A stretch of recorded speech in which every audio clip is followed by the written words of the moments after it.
Seorang perempuan berusia 27 tahun ditemukan dalam kondisi terluka di sebuah kamar hotel di Kecamatan Jati, Kabupaten Kudus, Senin 13 Juli 2026. Korban yang masih bernyawa segera dievakuasi ke rumah sakit untuk mendapatkan penanganan medis, sementara polisi masih melakukan penyelidikan guna mengungkap penyebab pasti peristiwa tersebut. Peristiwa ditemukannya seorang perempuan dalam kondisi terluka di salah satu hotel di Kecamatan Jati, Kabupaten Kudus, mengundang perhatian warga pada Senin 13 Juli 2026.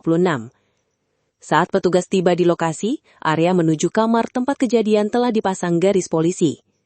Tim identifikasi forensik Inafis Polres Kudus kemudian melakukan olah tempat kejadian perkara atau TKP untuk mengumpulkan sejumlah barang bukti dan mencari petunjuk terkait insiden tersebut.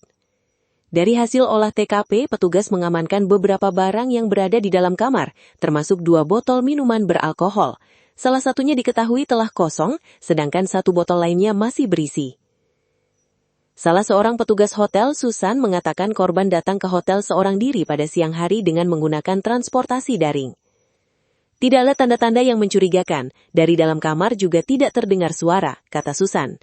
Menurut Susan, sekitar pukul 15 WIB, ayah korban datang ke hotel setelah memperoleh informasi dari putrinya.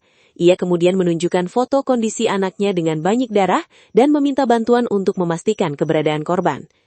Ayahnya datang ke sini menanyakan anaknya sambil menunjukkan foto anaknya dengan banyak darah. Akhirnya petugas hotel membuka kamar tersebut, ternyata memang benar, perempuan tersebut sudah tergeletak banyak darah di dalam kamar, kata Susan. Setelah mengetahui korban masih menunjukkan tanda-tanda kehidupan, pihak hotel segera menghubungi ambulans untuk membawa korban ke RS Mardi Rahayu Kudus agar mendapatkan penanganan medis secepatnya. Berdasarkan informasi yang dihimpun, korban berinisial ALS 27 tahun, warga Desa Klaling, Kecamatan Jekulo, Kabupaten Kudus.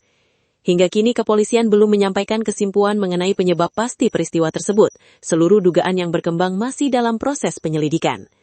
Kapolsek Jati AKP Hadi Nur Cahyo membenarkan adanya kejadian tersebut. Bersama jajaran Polres Kudus, pihaknya masih melakukan olah tempat kejadian perkara untuk mengumpulkan keterangan dan barang bukti.